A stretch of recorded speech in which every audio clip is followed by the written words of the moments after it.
Assalamualaikum warahmatullahi wabarakatuh. Bertemu lagi pada kajian ilmu keperawatan pada mata kuliah keperawatan medikal bedah.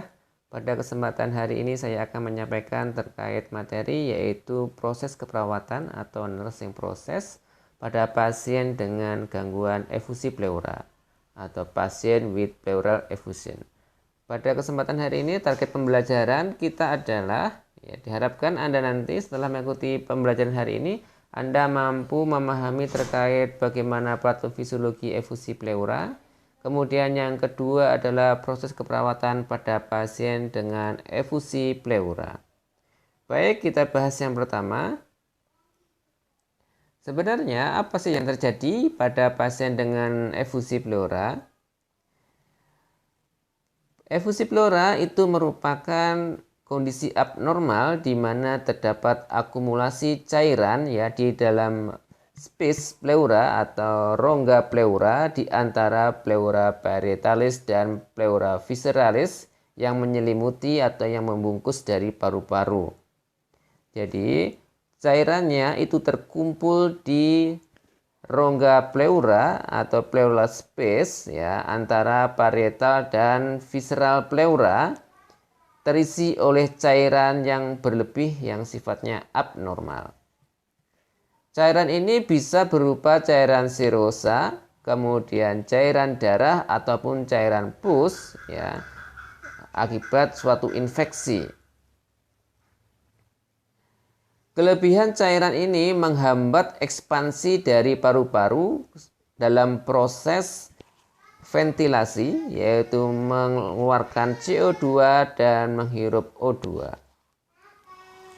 Luasnya area paru-paru yang mengalami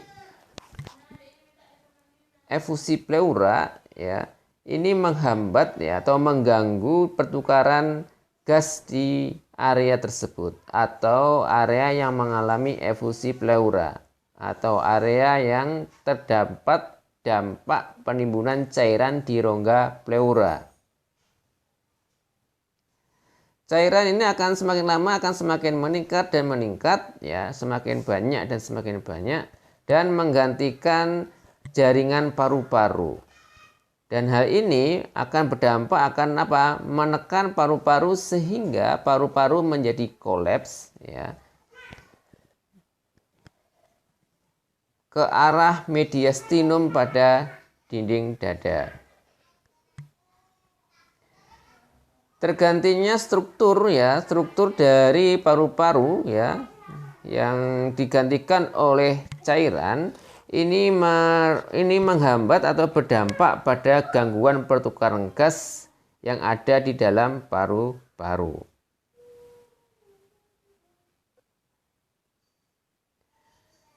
Penyebab dari efusi pleura ini bisa beberapa hal, yaitu yang pertama gagal jantung, kemudian gagal ginjal, keganasan, kanker paru, kemudian pulmonary infection, infeksi, trauma, dan bisa terjadi komplikasi akibat post-operasi.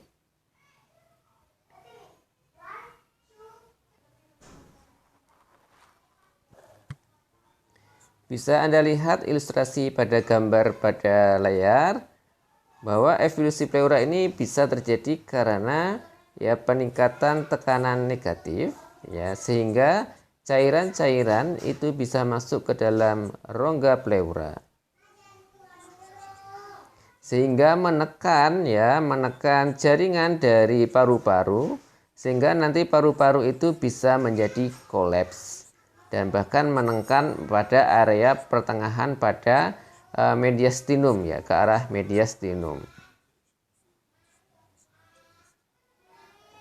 Sehingga pada pasien dengan gangguan efusi pleura ini akan mengalami sesak nafas, perasaan terasa berat, dada terasa berat, dan jaringan paru-paru menjadi tertekan.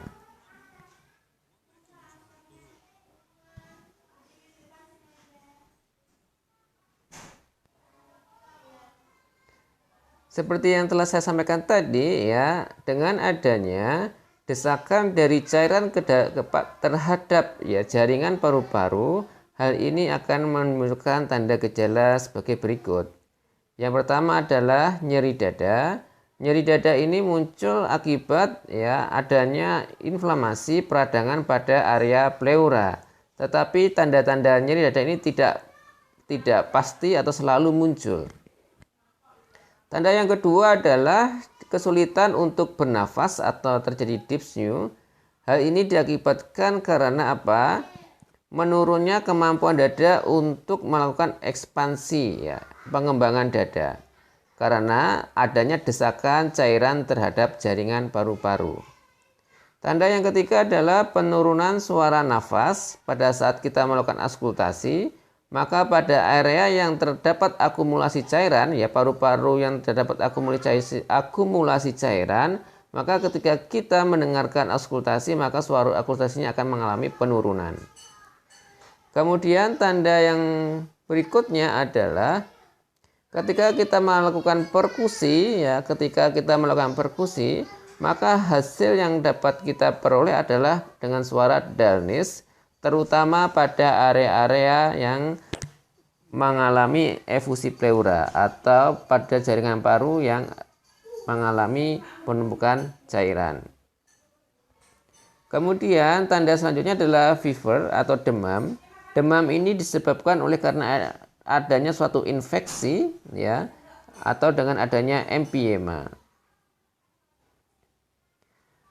Tanda yang keenam adalah peningkatan denyut nadi dan peningkatan pernafasan.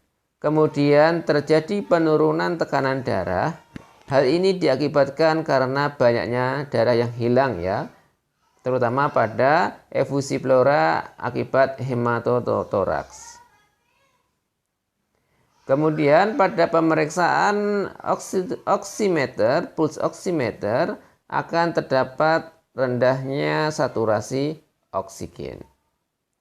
Jadi tanda gejala yang muncul pada pasien dengan efusi pleura yang pertama adalah nyeri dada, sesak nafas, suara auskultasi menurun. Kemudian ketika kita perkusi suaranya menjadi dullness, demam, peningkatan denyut nadi dan pernafasan, penurunan tekanan darah. Ini akibat karena kehilangan banyak darah, bisa karena hemotoraks Kemudian rendahnya saturasi oksigen.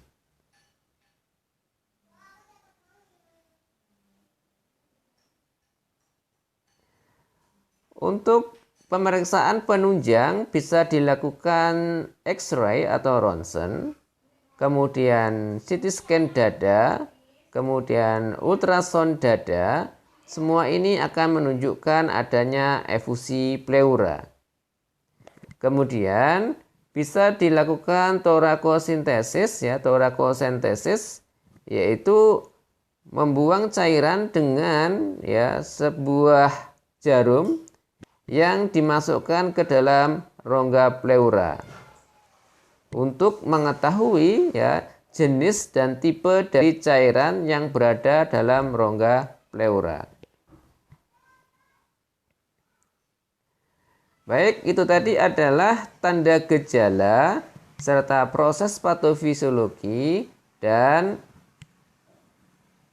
pemeriksaan penunjang pada pasien dengan efusi pleura.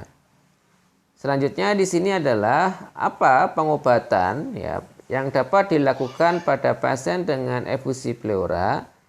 Hal yang pertama dapat dilakukan adalah menghilangkan cairan pada rongga pleura dengan menggunakan selang dada.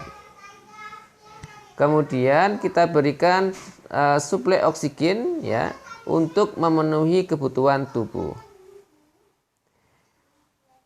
Dapat dilakukan juga torakosintesis untuk menghilangkan cairan. Torakosintesis itu sifatnya biasanya akut segera untuk meringankan sesaknya pasien, dan hasil cairannya bisa dicek jenisnya apa, apakah berupa nanah atau darah. atau kemudian bisa dijadikan kultur sehingga nanti bisa kita tentukan jenis antibiotik yang tepat apa pada pasien tersebut. Kemudian WSD atau selang dada ini juga diperlukan ya untuk ya menghilangkan jumlah cairan yang besar, yang banyak ya melalui sistem drainase. Kemudian kita juga berikan pasien oksigen sesuai dengan kebutuhan untuk memenuhi kebutuhan tubuh. Kemudian kita berikan antibiotik ya untuk infeksi, terutama pada emphysema.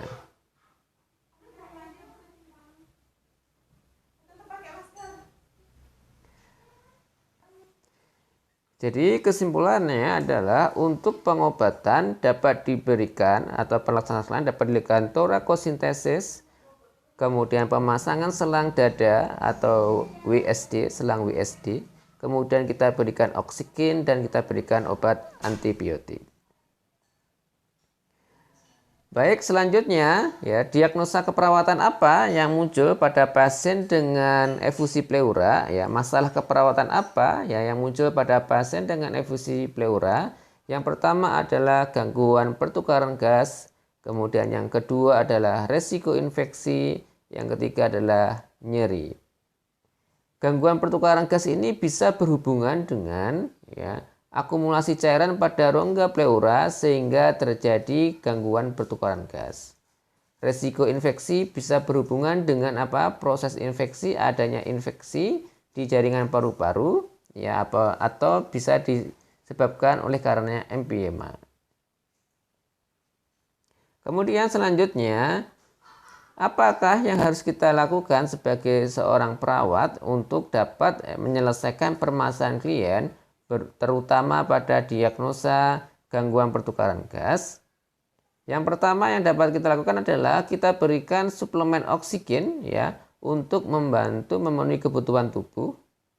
Kemudian kita monitor tanda-tanda vital pasien ya dari tekanan darah, frekuensi nafas, denyut nadi yang menggambarkan adanya hematotorak ya karena perdarahan.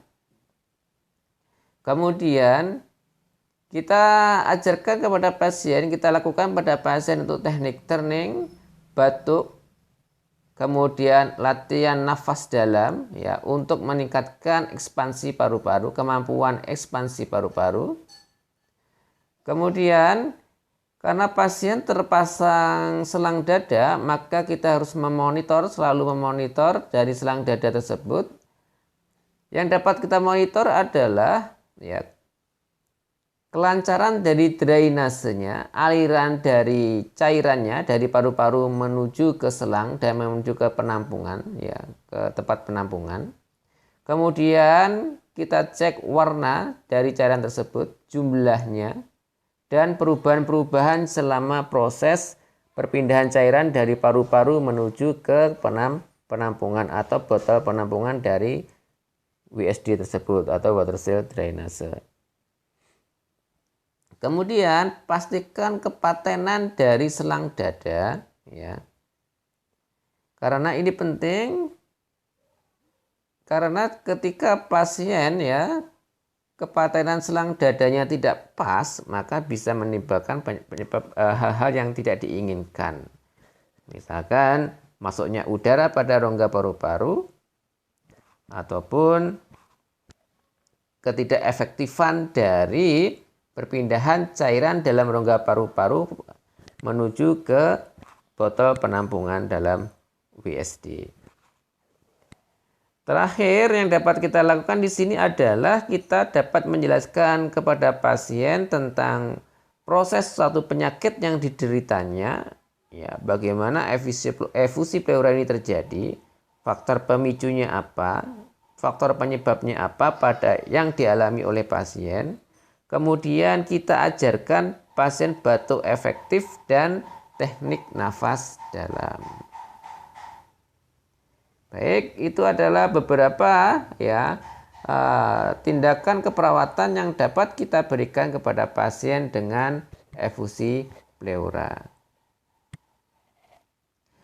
Dapat disimpulkan bahwa Efusi pleura adalah penumpukan cairan pada rongga pleura di mana cairan tersebut bisa berupa cairan serosa, kemudian cairan darah akibat dari hematotorak, kemudian bisa berupa pus atau nanah, bisa karena empiema. Di mana akumulasi cairan ini jika tidak dikeluarkan maka akan semakin lama semakin banyak sehingga akan menekan dari jaringan paru-paru sehingga paru-paru bisa menjadi kolaps. Sehingga akan berdampak munculnya tanda gejala sesak nafas, nafas terasa berat, suara nafas menjadi menurun bahkan hilang, dan terjadi demam oleh karena infeksi. Jadi kita perawat fokusnya adalah menyelesaikan permasalahan dari pasien berupa tanda gejala respon dari pasien, yaitu ketidakefektifan pertukaran gas, kemudian yang kedua adalah nyeri, kemudian yang ketiga adalah gangguan pola nafas dan resiko infeksi. Baik, mungkin itu untuk pertemuan hari ini terkait materi efusi pleura. Semoga bermanfaat dan apa yang saya sampaikan dapat Anda pahamin. Jika Anda belum paham, nanti kita bisa diskusi kembali terkait materi dengan pasien dengan gangguan efusi pleura. Terima kasih banyak atas perhatiannya dan saya ucapkan jazakumullahu khairan dan selamat belajar dan semoga Anda dapat memahaminya dengan baik. Assalamualaikum warahmatullahi wabarakatuh.